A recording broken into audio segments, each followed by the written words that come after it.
This week, we're looking at the primary race for Attorney General in Missouri. Current AG Andrew Bailey, who was appointed to the job, wants to be elected to a full term at the polls next month. He's up against former prosecutor and Trump attorney Will Scharf on the Republican side.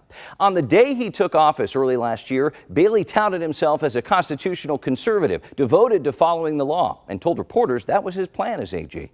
An independent constitutional officer, that's why the governor appointed me, and I intend to discharge the duties of this office as I see fit. He certainly made headlines these past 18 months, releasing emergency rules and requests affecting transgender care. He's also gone to court against Planned Parenthood, accusing the group of trafficking minors. And he's launched several lawsuits against the Biden administration. Bailey's from St. Louis County, went to Mizzou. He's an Army vet, deployed twice in support of Operation Iraqi Freedom.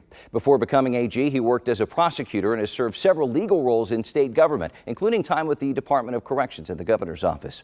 And he's made a point throughout the course of this campaign to tell voters he supports former President Trump, and not just in his policies. Bailey has taken and threatened legal action in defense of Trump in the past. That is a common theme that we have seen in several state races from Republicans looking for votes. And it's where we start my conversation with the candidate today. Let's get into it. You are on cable TV a lot. Much of the time you're defending former President Trump almost more than your opponent, who's one of his personal attorneys. How does this serve the people of Missouri in your function as Attorney General?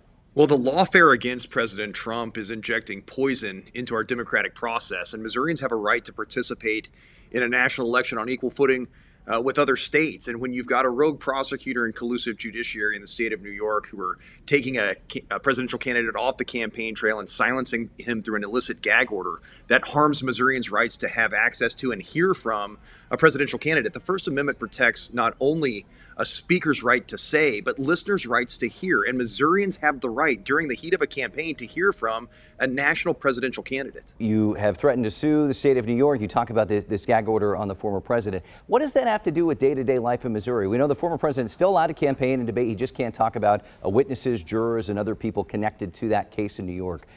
How does this affect people in Colcamp or Harrisonville? Well, again, what you're seeing is a rogue prosecutor in New York that's attempting to hijack a national election. And Missourians are denied access to the president if he's tethered to a courtroom in New York or ultimately sentenced to either prison or probation.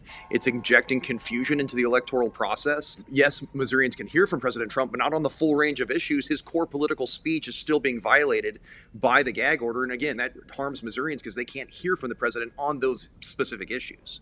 Yes or no, if offered a job by the next administration, say former President Trump wins, would you take it and leave your post early?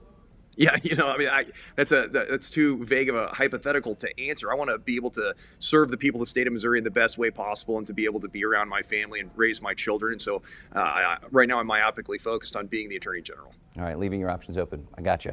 You've mentioned your love of the Constitution. We know the right to initiative is an important part of Missouri's Constitution, which you've sworn to protect. Earlier this year, the state Supreme Court forced you to stop holding up a petition effort from groups working to protect abortion rights in Missouri. You wanted the state auditor to raise the projected cost, something he pushed back on. The courts deemed outside the scope of your office. You are pro-life, and you've campaigned on this as a conservative candidate. If you continue on as Attorney General, will you protect the law and potentially pass constitutional amendments even if they involve a stance or a subject you disagree with or don't like? Yeah, look, I have to defend laws that I disagree with all the time. I am vehemently pro-life. I think that we need to protect children as a foster parent who's adopted children. I think we can find loving homes for all kids. And so the destruction of human life is abhorrent to who I am as a Christian and as a father. At the end of the day, I swore an oath to protect and defend the Constitution and enforce the laws given to us by the people and the people's elected representatives in the General Assembly, and that's what I'm going to do. As Attorney General, you also pledged to represent and defend in defamation suits a trio of state senators who had circulated social media posts falsely calling an innocent man a shooter and a legal immigrant after the Chiefs rally shooting here in Kansas City this year. That's a move your boss, the governor, called wrong. He even made sure funding was cut off. Do you regret your decision? Would you make it again? No, I'm guided by statute and by the case law interpreting those statutes. And my predecessors have also defended senators who were sued in defamation suits. And so we're carrying on the traditions and the basic execution of the laws as given to us by the General Assembly. There's a statute that guides that process, and ultimately the court's going to make a determination on that case. We talk about national politics, and many of the Missouri races, campaign ads, feel like they are national races here. Let's try to put that aside for the moment. So national politics aside, please.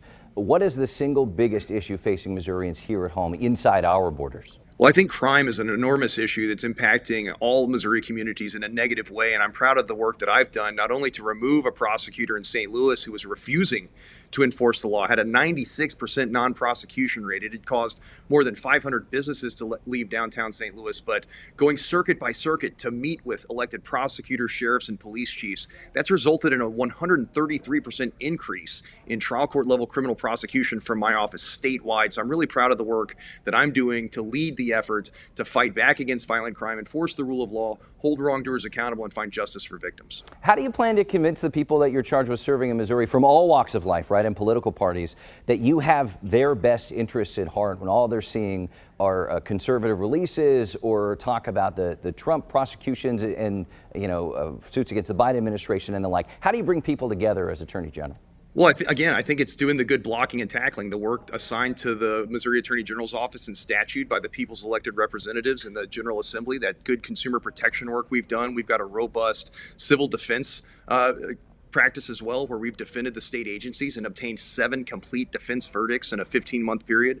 That 133% increase in criminal prosecution statewide, and our partnership with law enforcement agencies across the state, our new initiatives to combat human trafficking that has increased recently in the state of Missouri, leading to more than 1,100 incidences of reported human trafficking. I mean, these are important issues to everyday Missourians that the people around the kitchen table care about, and we're fighting and winning on those issues. And so taking care of the small stuff and the big stuff, and again, delivering wins on behalf of the people of the state is imperative to the work that I do.